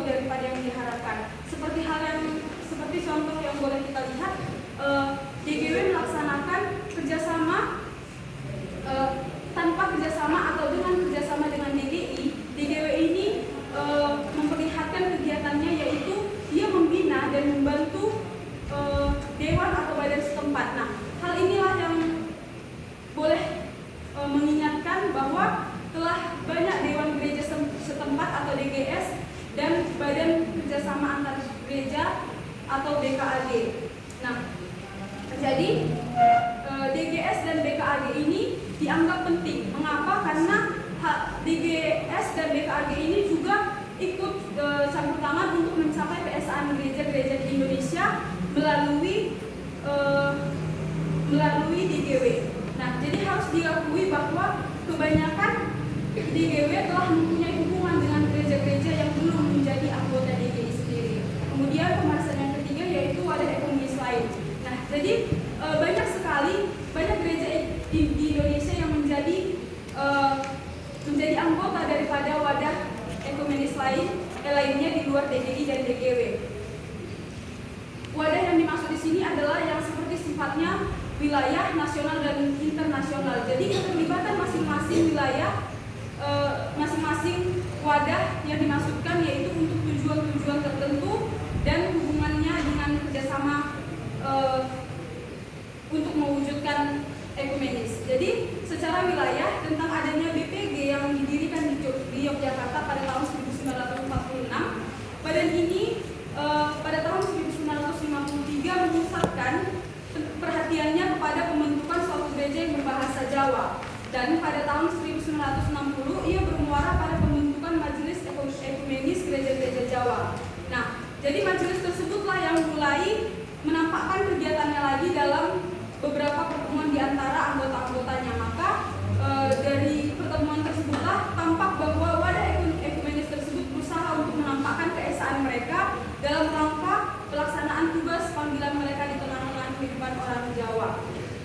Kemudian yang secara nasional dapat kita lihat sebelum terbentuknya DGI sendiri pada tahun 30 sampai 40-an itu terdapat gereja yang menjadi bagian daripada secara nasional tersebut, yaitu adanya seperti GMIN, GPM, GMIT dan GPIB yang berdiri sendiri, namun mereka tetap mempertahankan kesatuannya di dalam GPI. Nah, Dewan Gereja yang bersifat nasional yaitu Persekutuan Injili Indonesia atau PII dan Dewan Pentakosta Evangelikal, Dewan Pentakosta Indonesia atau DPI. Jadi PII ini didirikan pada tahun 1971 dan pada hakikatnya itu merupakan persekutuan dari orang-orang dan badan-badan evangelikal. Dan yang terakhir yaitu wadah ekumenis lain secara internasional dapat kita lihat dalam hubungan dan kerjasama yang dilakukan beberapa gereja anggota DGI dengan badan-badan atau dewan-dewan yang bersifat internasional, dan itu dilaksanakan dalam wadah ekumenis, baik dia bersifat konvensional atau non-konvensional, karena banyak sekali gereja yang terlibat dalam wadah itu, seperti GKJW, GMIM, GKP, GPM, GKI, dan lain sebagainya. Mungkin itulah yang dapat saya sampaikan. Terima kasih. Oke, baik. Terima kasih kepada para pelapor ya. Tepuk tanganlah dulu untuk mereka. Ya, si Benhard tidak hadir ya?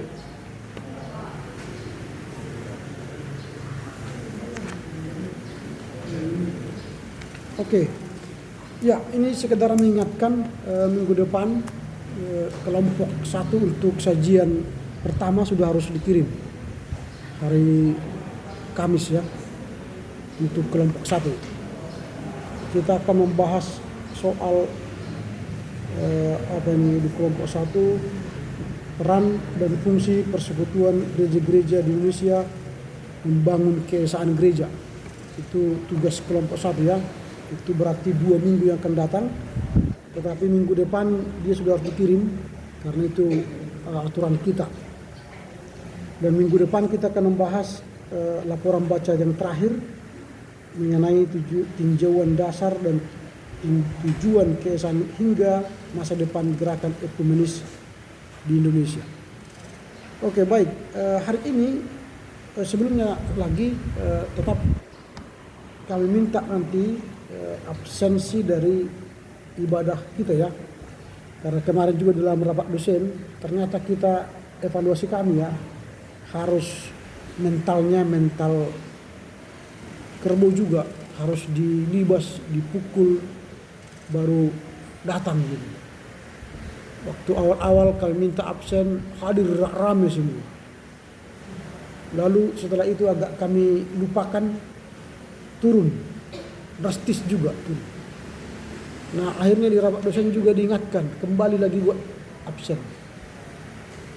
Hari Senin yang lalu hanya 27 orang, kita 31. Nanti kami evaluasi itu siapa yang tidak datang. Dan jangan terkejut nanti hasilnya, karena sudah ada keputusannya. Lebih dari 10 kali tidak datang, maka kepadanya bisa SP1, SP2, SP3 atau dikeluarkan. Jangan kalian harap nanti tiba-tiba ada surat ya, gitu ya. Karena ternyata mental kita masih seperti itu, harus mental dipukul, dihukum, dibuat hukuman baru datang.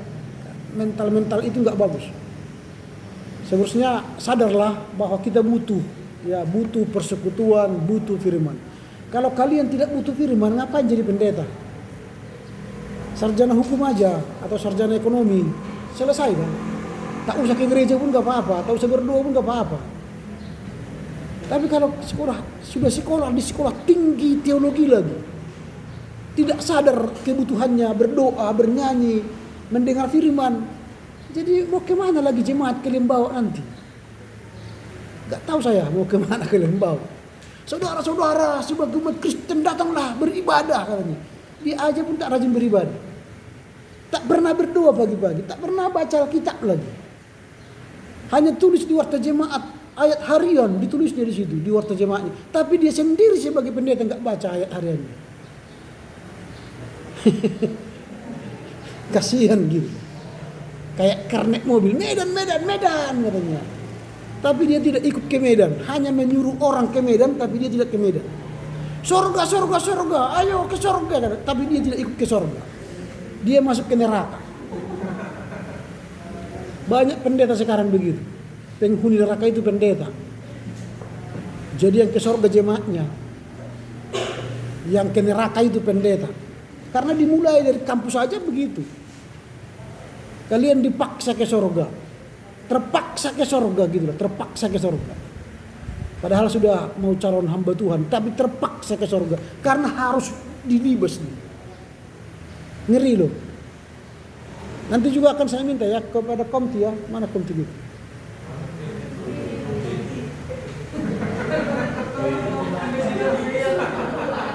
Karena sering yang mengantar daftar ibadah bukan komti. Berarti komti pun enggak ke sana gitu. Tapi jangan terkejut nanti ya kalau kami evaluasi ya. Kami evaluasi nama saudara terdaftar masuk ke neraka. Jangan menangis gitu loh. Jangan menangis karena itu kan perilaku, karakter itu ya. Kalau karakter kita tidak karakter yang bagus, dididik pun di sini 5 tahun, 4 tahun, tetapnya itu karakter yang tidak bagus. Jadi ingat ya, karakter itu tidak berubah bim solebim. Kalau karakternya sudah ke neraka itu. Walaupun berjubah pendeta. Hati-hati. Jadi sekolah di sini belum tentu Anda ini masuk surga. Belum tentu.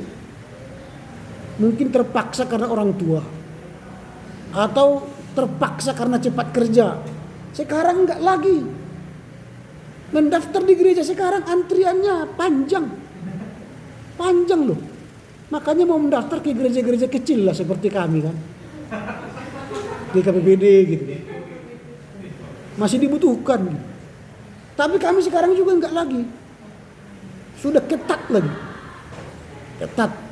Hati-hati. Si Sadrak ini juga hati-hati. Jangan gara-gara misalnya anak preses otomatis enggak lagi. Udah ada aturan. Makin ketat. Rapat pendeta yang terakhir ini makin ketat. Jadi makin tinggi zaman makin persiapkan dirimu. Dulu sudah saya katakan NA itu ya, need for achievement. Berjuanglah membenahi dirimu menjadi orang yang berkompetensi, berkualitas, unggul. Maka nanti di mana Anda melamar diterima. Oke ya, sekedar mengingatkan, bukan menakut ya. Kita kembali ke topik ini. Ya ini kesan saya ya, kesan saya. Ini sudah 4 kali nih ya, sudah 4 kali. Padahal minggu yang lalu juga sudah saya ingatkan cara membaca buku gitu loh. Tetap hasilnya juga sama. Saya kurang tahu apakah bahasa saya sulit dimengerti atau tidak dimengerti begitu. Bagaimana? Saya menjelaskan itu mudah dimengerti atau tidak? Ini juga evaluasi saya loh. Saya ngomong harapanku minggu yang lalu itu minggu ini berhasil gitu. Tapi enggak juga gitu. Kenapa ya? Apa yang salah? Gimana caranya ya? Saya pun bingung gitu. Saya pun bingung gimana caranya supaya kita mengerti laporan baca ini. Mudah-mudahan ini saya lambat lah ngomong supaya yang terakhir ini mungkin birakan gitu ya. Terakhir lah ya ini saya untuk laporan baca 5. Begini ya, laporan baca. Bacalah buku ini berulang-ulang. Bab terakhir ini minggu depan, baca berulang-ulang. Kalau bisa kemarin saya katakan kalau bisa kau mimpikan sampai mengerti, sampai paham. Ini di tingkat 2 saya tanya, berapa kali kau baca buku ini sebelum kau menulisnya? 2 kali Pak. Wah hebat sekali. Kalau 2 kali berarti kan IQ-nya rata-rata 200 itu. Baca 2 kali langsung bisa tulis. Berarti IQ 200. Tapi sudah baca 2 kali tak mengerti. Berarti IQ-nya di bawah 150. Ajo, IQ jongkok kan. Tapi kalau 4 kali, 5 kali, 10 kali berhasil. Berarti IQ-nya pas-pasan tapi dia berlatih pintar. Itu. Kalau IQ kita pas-pasan, ulang-ulang dah baca supaya mengerti. Tapi kalau IQ kita 250, 2 kali baca, berhasil, IQ-nya bagus. Ini sudah IQ-nya jongkok, 2 kali baca pula. Gak berhasil. Ini sudah kalian tingkat 4. IQ saya mungkin tidak bagus. Tapi saya latih diri saya membaca supaya saya mengerti. Gitu. Siapa yang membaca laporan baca yang keempat ini lebih dari 5 kali? Dari yang membaca ini. Lebih 5 kali. Berapa kali? Kamu berapa kali? 2 kali. Kamu? 2 kali. 3 kali. 3 kali. 3. 2. Tengok. Makanya hasilnya ini. Kalau sampai 2 kali, 3 kali, IQ-nya tadi standar, gak mungkin ngerti, gitu loh. Gak ngerti. Ini saya ini kan indikasi saya. Nanti kalian berkhotbah baca teks. Baca nanti Matius ini, misalnya kayak tadi firman itu apa dari mana tadi yang apa kita hari ini? Dari mana hari ini? Firman hari kita? Berapa? Ayat. Nah itu, kalian bacalah misalnya ini 1 Petrus 1 ayat 25 ini. 1 kali. Langsung kalian baca ini. Tetapi firman Tuhan tetap untuk selama-lamanya. Inilah firman yang disampaikan kepada kamu. Renung-renung. Baca sekali lagi. Habis itu pergi ke gereja. Langsung khotbah. Saudara-saudara. Baru 2 kali baca teks. Berani berdiri membawa kebenaran. Ke surga enggak yang kalian bawa? Anda lah mengerti, memahaminya. Berani enggak Anda berkhotbah hanya 2 kali baca teks tanpa tafsir, tanpa teologi, tanpa pemikiran yang komprehensif. Makanya banyak khotbah sekarang membawa jemaat ke neraka. Sedangkan mahasiswa aja pun tak berani mengerti firman. Dia hanya baca bahan khotbah sekber UMI. Berani langsung diri. Katanya Roh Kudus akan membuka pikiran kita. Roh Kudus mana? Roh Kudus bekerja ketika Anda membaca berulang-ulang. Maka 1 khotbah minimal 5 jam. 1 khotbah. Persiapannya. Baru Anda berani tampil duduk di mimbar. Dan berhasil menyampaikan kebenaran. Ini saya latih kalian membaca supaya kalian tahu bagaimana mempersiapkan materi ketika Anda khotbah. Ini sudah berapa kali saya latih, sudah 4 tahun ya. Tak berhasil juga. Makanya saya ragu nanti kalian tamat ini kualitasnya apa. Lalu saya diskusi sama teman-teman dosen di ruangan setelah khotbah, setelah ibadah hari Senin. Yang khotbah itu kan rata-rata alumni dan yang masih mahasiswa. Ketawa kita, sedih loh mendengar mahasiswa kita khotbah. Sedih. Dan itu akan diutus ke lapangan, ke gereja-gereja saudara semua. Karena apa? Inilah kualitasnya.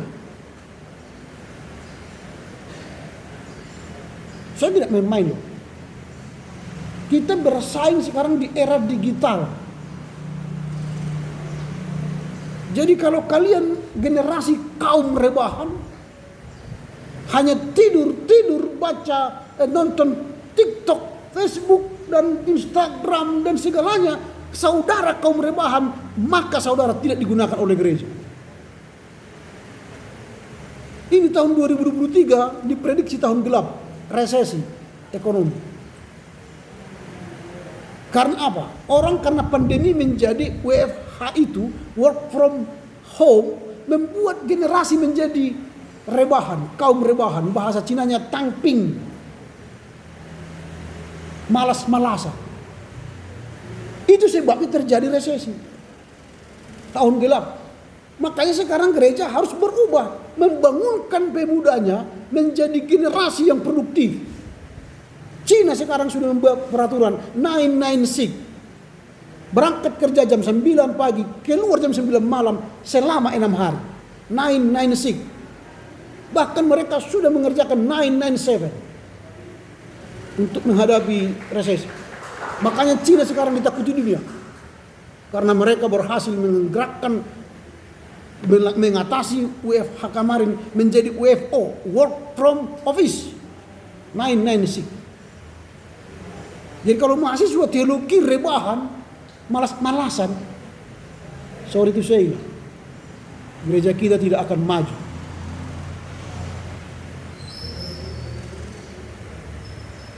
Ngeri loh kalau seperti nanti calon-calon pendeta di gereja, ngeri. Oke, saya ulangi ya. Ini terakhir minggu depan. Kemarin saya bacakan nama-nama mereka ini supaya tertantang. Saya juga baca dulu minggu depan siapa-siapa yang akan baca. Semoga berhasil ya. Hanya saya berharap aja, Anda tidak mau berhasil gak apa-apa. Toh nilainya sudah ada kalian buat. Saya catat aja nilainya semua. Raimundo Blaise Pascal Saragi, Risma Uli Sihombing, Sadrak Naindra Simbolon, Tiolina Sihombing, Vera Astriani Sinaga, Wika Lami Sipayung, Yesi Kristina Terigan. Selamat membaca ya. Tak usah saya tanya minggu depan berapa kali saudara baca. Saudara telah saya ingatkan hari ini. Itu tadi kalau IQ kita 250 gak apa-apa, 2 kali baca pun gak apa-apa. Langsung ngerti itu. Kalau orang IQ tinggi, dia hanya selesai. IQ-nya tinggi. Tuh, baca. Itu IQ 250. Mudah mengukur IQ kita, mudah. Nanti di internet lihat cara mengukur IQ, tes IQ aja. Berapa nilainya, tahu Anda sendiri bagaimana kemampuannya. Dan sudah tahu level kita, belajarlah. Enggak gampang, enggak perlu sekarang pergi ke rumah sakit tahu IQ, enggak. Hanya yang murahan itu aplikasi di internet tahu gitu. Gampang kok, gampang. Tahu usah sebar ke orang lain. Hasilnya itu. Nanti malu kalian menyebarnya kan, tahu usah. Tapi Anda tahu di mana posisimu. Saya juga sudah tes. IQ pun enggak tinggi-tinggi. Ajo juga saya, IQ jongkok juga. Tapi mau belajar. Saya mau belajar. Tapi kalau sudah ajo tak mau belajar itu yang bahaya kan. Dan pendeta pula dia. Waduh. Oke, itu ya. Nah, tadi siapa? Nurpita. Dia sudah mulai bagus. Wah, bagus ini. Tapi nggak dia tulis apa yang disumpahkannya, itu persoalannya. Beda yang dia tulis dengan apa yang dia sampaikan. Padahal itu yang penting. Kemarin sudah saya katakan, ini cerbung. Cerita bersambung ini. Buku ini cerita bersambung. Parohan pertama kemarin persoalannya apa? Gak ingat kan? Itu. Saya pun gak ingat lagi. Lalu apa parohan kedua? Itu kan nyambung. Apa parohan pertama kemarin persoalannya?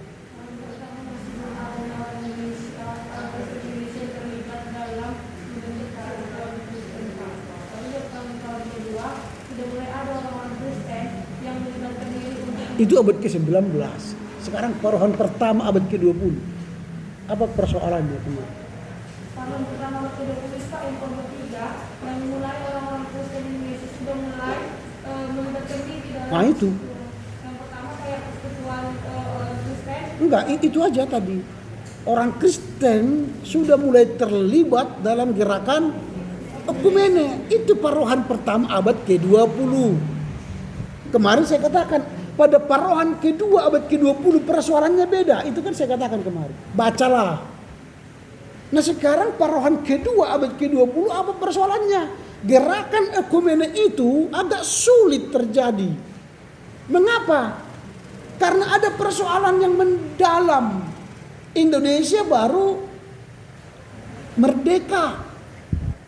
Lalu kita masih memulihkan diri. Karena kita dulu terputus hubungan dengan luar negeri, dengan sesama Kristen di Indonesia terputus. Maka setelah merdeka, persoalan kita ialah masih membangun diri. Jadi gerakan ekumene itu agak tersendat. Itu disampaikan oleh Chris Hartono di sini. Tapi nggak dibaca ya. Mengapa langsung ke nomor 1 kalian?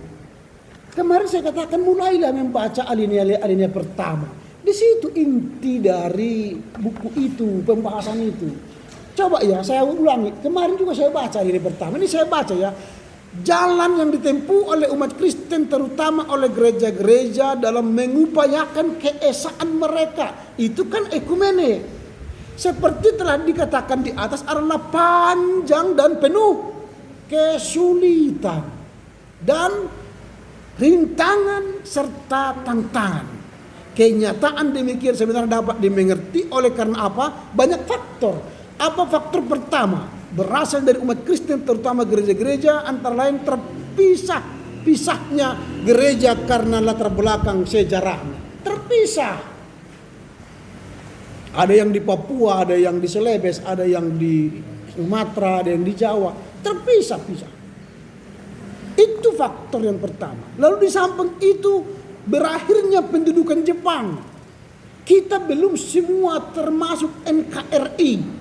Masih ada yang dijajah oleh sekutu dan diserahkan ke Hindia Belanda. Hindia Belanda belum mengakui kita. Mengakui pada tahun berapa kita diakui? 1940 berapa? 1940? Wah, belum tahu sejarah Indonesia juga. Tamat sekolah sore berarti kemarin. Kita merdeka 1945, diakui Belanda? Tidak. Maka ada agresi Belanda pertama dan kedua kan? Itu mereka mau merebut kemerdekaan. Maka 1949 Belanda mengakui kita dan menyerahkan seluruh jajahan-jajahan mereka yang masih tersisa. Lalu setelah itulah kita berada dalam NKRI, Negara Kesatuan Republik Indonesia, dan itulah harga mati. Jangan lagi coba-coba mengganti NKRI menjadi NII, Negara Islam Indonesia. Nggak bisa. Atau Negara Khilafah Indonesia. Nggak bisa. Karena NKRI sudah harga mati. Bukan harga tawar. Itu. Ini disebut oleh Chris Hartono di sini. Dan faktor yang berasal dari lain, dari luar. Apa itu? Secara konkret salah satu daripadanya dapatlah ditemukan sebagai berikut. Setelah berakhirnya pendudukan Jepang, terutama setelah proklamasi kemerdekaan, belum seluruh tadi sudah disebut. Itu dari luar. Ini di awal sudah disebut oleh Chris Hartono. Tapi dia katakan di halaman berikutnya, namun yang menggembirakan apa? Pada tahun 50 terbentuklah apa? DGI. Itulah gerakan ekumene yang lebih baik. Itu parohan kedua.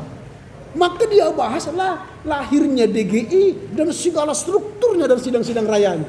Tapi kalian terjebak membahas apanya? Membahas bumbunya. Itu. Sidang raya pertama temanya tanggal sekian, sidang raya kedua temanya tanggal sekian, sidang raya ketiga sampai sidang raya kedua. Itu bumbunya. Bukan intinya. Intinya ada 3 di sini yang disampaikan oleh Chris Hartono dalam melihat gerakan ekumene pada abad ke-20. Dia mulai dari apa? Dari DGI itu sendiri. Kemudian apa? Perkembangan wilayah. Itu kan. Baru setelah itu apa? Wilayah lain. Itu di luar DGI. Jadi gerakan ekumene itu digambarkannya lebih panjang dari DGI. Nah, kalau kita membahas DGI sekarang, bukan bumbunya yang penting yang mau kita golek-golek di sini, tapi lihatlah benang sejarah ekumenenya. Apa itu kalau 8 kali sidang raya tadi? Yang dibahas apa? Yang dibahas soal logo itu penting. Itulah logo ekumene kita. Logo bahtera dan salib di atas air. Apa isi bahtera itu?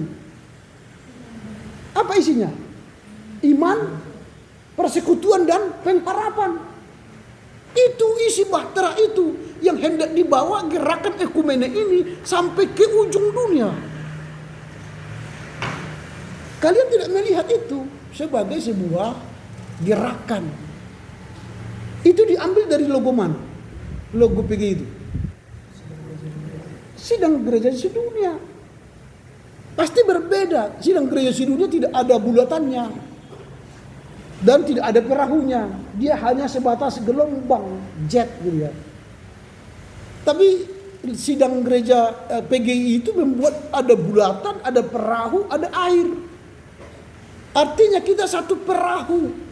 Dan muatan perahu itu ialah iman, persekutuan dan pengharapan. Dan dia katakan lagi, terkadang beban perahu ini berat sekali. Bisa saja tenggelam. Karena bebannya berat.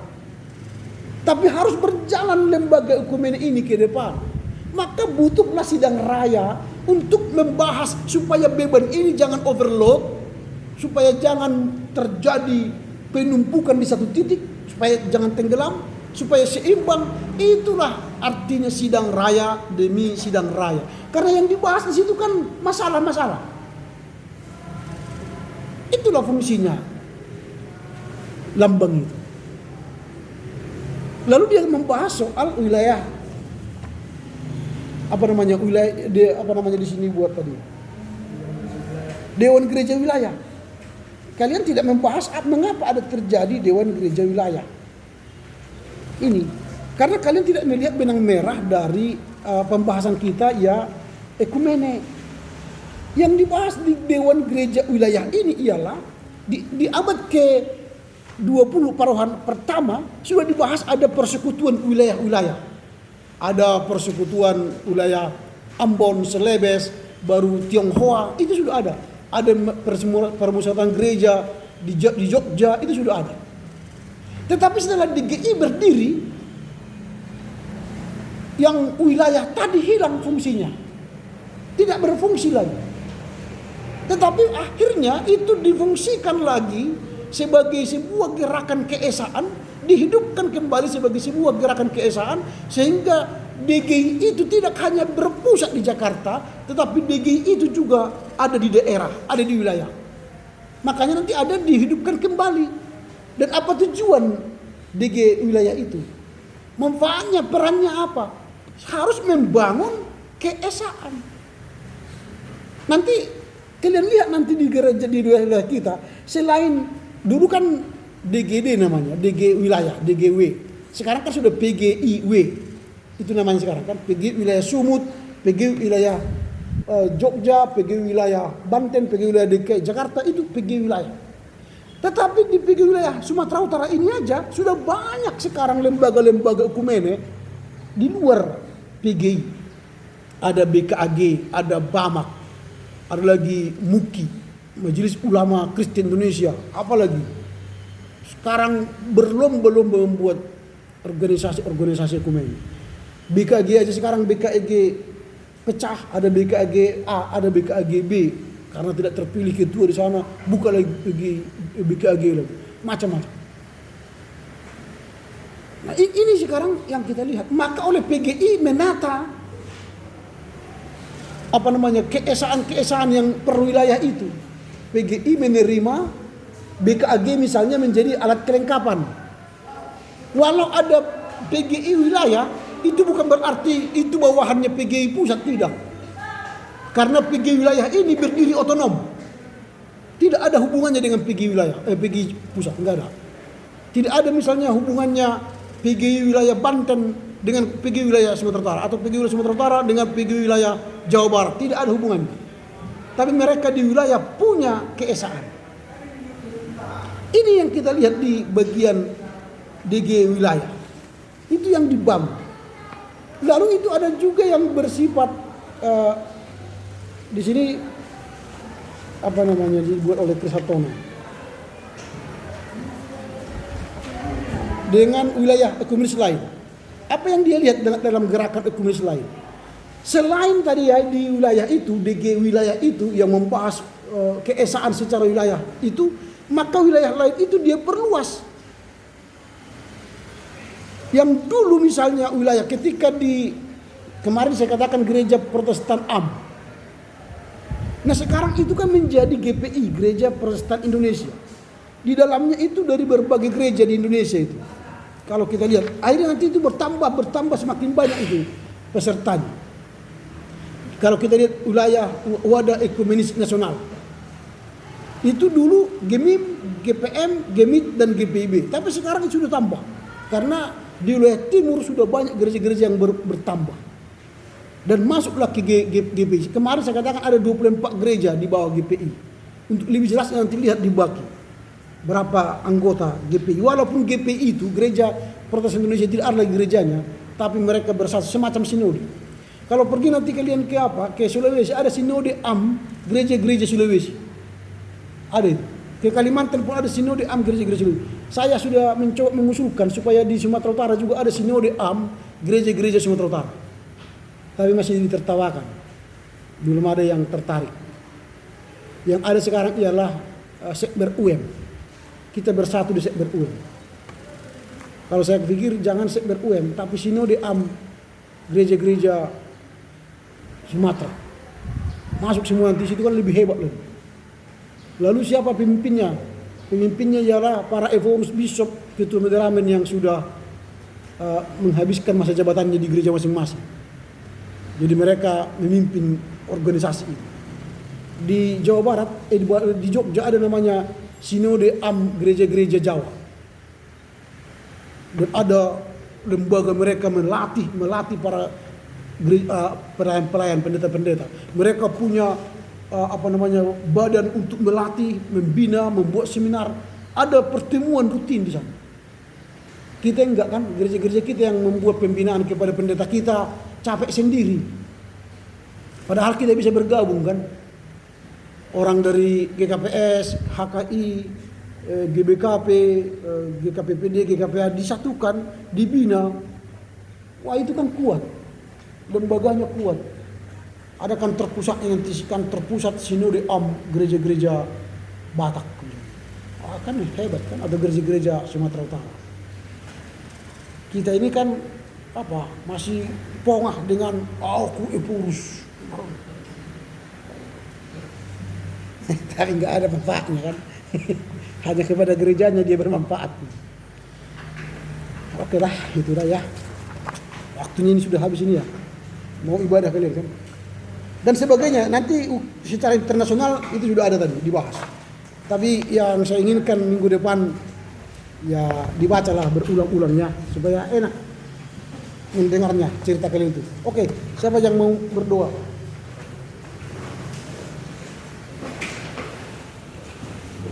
Ya, baik kita